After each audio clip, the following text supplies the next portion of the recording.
మనం స్ప్రౌట్స్ తో చక్కగా సలాడ్ తయారు చేసుకుందామండి, స్ట్రీట్ స్టైల్లో అన్నమాట. మనం బయటికి వెళ్ళినప్పుడు ఈవినింగ్ టైంలో మనకి చిరు ఆకలేస్తుంది కదా, సో తినడానికి చాలా చాలా బాగుంటుంది. బయటికి వెళ్ళినప్పుడు రోడ్ సైడ్ చూస్తూ ఉంటాం కదా. నేను సింపుల్ గా చేసి చూపిస్తాను. ఇక్కడ ఉన్నవేమో శనగల్ని నేను నానబెట్టేసుకున్నాను, స్ప్రౌట్స్ కూడా వచ్చేసాయి. ఇక్కడ ఉన్న దాంట్లోనేమో మనకి ఉలవలు ఉన్నాయి, పెసర్లు, బొబ్బర్లు ఉన్నాయన్నమాట. స్ప్రౌట్స్ వచ్చేసాయి. మామూలుగా నానబెట్టుకున్న దినుసుల్ని డైరెక్ట్ గా తినడం వల్ల కొంతమందికి అరగదు. స్ప్రౌట్స్ వచ్చిన తర్వాత తినొచ్చు, అలా తిన్నా కూడా కొంతమందికి అరగదు. సో అప్పుడు మనం ఏం చేయాలి అంటే కొంచెం ఒక చుక్క ఆయిల్ ప్యాన్ లో వేసుకోండి. ఇలా ఇంత సరిపోతుంది. దీంట్లో శనగలు వేసి కొంచెం లైట్ గా వేయించుకోండి. ఇలా వేయించుకోవడం వల్ల బ్యాడ్ ప్రాపర్టీస్ ఏవైతే ఉంటే అవి వెళ్ళిపోతాయి. అంతేకాకుండా స్ప్రౌట్స్ ని ఇలా కొంచెం వేయించుకోవడం వల్ల ఎలాంటి అంటే విటమిన్స్ కానీ ఇందులో ఉన్న ప్రాపర్టీస్ ఏమి మనం లాస్ అవ్వం, హ్యాపీగా తినొచ్చు. కాకపోతే మరీ ఎక్కువ కాకుండా లైట్ గా వేయించుకోండి. శనగల్లో మంచి ప్రోటీన్ ఉంటుంది. అలాగే స్ప్రౌట్స్ తినడం వల్ల ఏమవుతుందంటే, స్ప్రౌట్స్ ని ఎప్పుడైనా సరే హార్స్ ఎనర్జీ అంటారనమాట. మనకి మంచి ఎనర్జీని ఇస్తుంది. స్ప్రౌట్స్ లో ఎనర్జీ ఎందుకు ఉంటుందంటే, స్ప్రౌట్స్ లో నానబెట్టిన తర్వాత ఆ మొలక బయటకు వచ్చేటప్పుడు చాలా ఎనర్జీ కావాలి కదండి, అది అలా లాక్ అయిపోతుంది అనమాట. అది తినడం వల్ల మన బాడీకి కూడా ఇన్స్టెంట్ గా మంచిగా ఎనర్జీగా ఉంటాము. సో అందుకే మనం డే అంతా ఎనర్జీగా ఉండడానికి స్ప్రౌట్స్ తింటే చాలా మంచిది అని చెప్తారు. ఇలా లైట్ గా వేయించుకునేటప్పుడే ఇందులో మనం కొంచెం ఉప్పు వేసుకుందాం. ఉప్పు ఎక్కువగా వేసుకోకండి. మీకు ఓ విషయం తెలుసా, షుగర్ తింటే మనం లావ్ అయిపోతాం, షుగర్ మనకి మంచిది కాదు అని చెప్తూ ఉంటారు. షుగర్ తింటే మనకి ఎన్ని నష్టాలు ఉన్నాయో అలాగే సాల్ట్ తింటే కూడా మనకి అంతే ఉంటుందండి. సాల్ట్ తినడం వల్ల కూడా లావ్ అవుతాం, మీకు తెలుసా ఆ విషయం. సో సాల్ట్ ని కూడా మినిమం మనం డైలీ 3 to 5 grams కన్నా మనం సాల్ట్ అసలు డైలీ ఎక్కువగా తినకూడదు. కొంతమంది ఏమో ఏదైనా కర్రీలో సాల్ట్ తక్కువ ఉంటే పైనుండి వేసేసుకొని తినేస్తారు. అది చాలా చాలా డేంజర్. కొంచెం ఉప్పు తక్కువ తినడమే ఎప్పుడు మంచిది. ముఖ్యంగా పిల్లలకి 1 year లోపల అసలు నో సాల్ట్ నో షుగర్ అంటారు. పిల్లలకి కూడా అసలు అలవాటు చేయకండి. ముఖ్యంగా పిల్లలకి మనం చిన్నప్పటి నుండి ఎంత అలవాటు చేస్తే అలా అలవాటు అవుతుంది అనమాట. షుగర్ ఇంకా సాల్ట్ ని తక్కువగా తీసుకోవడం చాలా మంచిది. ఇలా ఫ్రై చేయండి, ఈ మాత్రం సరిపోతుంది. ఒకసారి ఇలా ఫ్రై అయిన తర్వాత లైట్ గా సాల్ట్ ఉంది, ఎక్కువ సాల్ట్ లేదు. ఇలా చక్కగా ఫ్రై చేసిన తర్వాత ఒక బౌల్ తీసుకుందాం.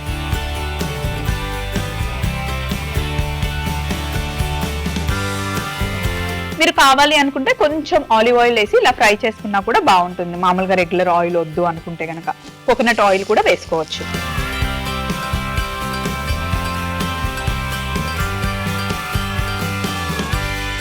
ఇప్పుడు ఇందులో ఆల్రెడీ ఫ్రై చేసి పెట్టుకొని జీలకర్ర పొడి, కొద్దిగా ధనియాల పొడి, మరి ఎక్కువ వద్దు, ఇంకా చాట్ మసాలా, అలాగే కారం వేసి ఒకసారి బాగా మిక్స్ చేసుకోండి వేడిగా ఉన్నప్పుడే.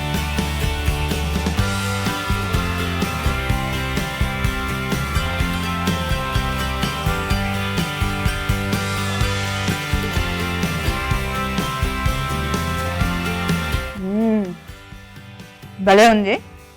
ఇందులోకి నిమ్మరసం పడాలి.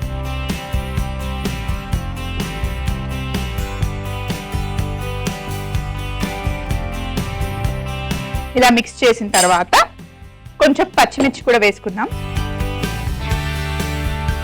సన్నగా కట్ చేద్దాం, చాలా సన్నగా, ఎందుకంటే మధ్య మధ్యలో మనకి కొంచెం పెద్ద ముక్కలు అయితే తినలేము. సన్నగా కట్ చేసి వేసేసుకున్నాం. చూడండి ఎంత సన్నగా కట్ చేసామో, మధ్య మధ్యలో తింటుంటే బాగుంటుంది. అలాగే కొన్ని ఉల్లిపాయలు, కీర ముక్కలు చూడండి మధ్యలో గింజలు తీసేసి కట్ చేసుకున్నాను. అలాగే టమాటా గింజలు కూడా తీసేసి కట్ చేసుకున్నా. వీటిని మిక్స్ చేయండి. ఇది మనం బ్రేక్ఫాస్ట్ లో తినొచ్చు, లంచ్ లో తినొచ్చు, ఈవినింగ్ స్నాక్ టైంలో తినొచ్చు, డిన్నర్ కి కూడా హ్యాపీగా ఎంజాయ్ చేయొచ్చు. కొంతమంది ఇందులో గట్టి పెరుగు వేసి మిక్స్ చేసుకొని కూడా తింటారు, నేను చాలా మందిని చూసాను.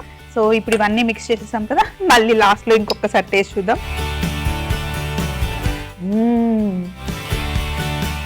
అద్భుతంగా ఉంది, సూపర్ గా ఉంది. ఇప్పుడు ఫైనల్ ప్లేట్.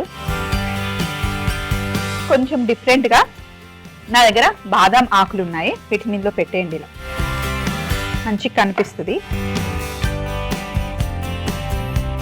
సో ఇలా పెట్టుకొని మధ్యలో వేసేసుకోండి. ఎంత కలర్ఫుల్గా ఉంది కదా. ఇప్పుడు మీకు ఇంకా కొంచెం టేస్టీగా కావాలి అనుకుంటే ఇంట్లో చిలకడ దుంప స్వీట్ పొటాటో అంటాం కదా, అది ఉంటే బాయిల్ చేసి ఆ పీసెస్ కూడా ఇందులో యాడ్ చేసుకోవచ్చు. అది కొంచెం డిఫరెంట్గా ఉంటుంది.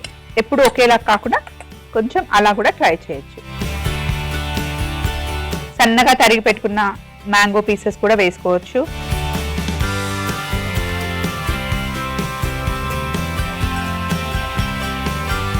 ఇలా బౌల్లో అయినా వేసుకోండి, లేదా మనం బయట అయితే స్ట్రీట్ స్టైల్లో తింటే కనుక ఇలా కోన్లో వేసిస్తారు, అది మన ఇష్టం. పేపర్ కోన్ కూడా చేసుకోవచ్చు. అండ్ ఒక నిమ్మ దెబ్బ పెట్టేసి ఇలా ఇస్తే కనుక స్ప్రౌట్ సలాడ్ అసలు అద్దరిపోతుంది. మంచిగా ఎంత కావాలంటే అంత టమ్మీ ఫుల్గా తినేయండి, ఎవ్వరూ ఆపరు.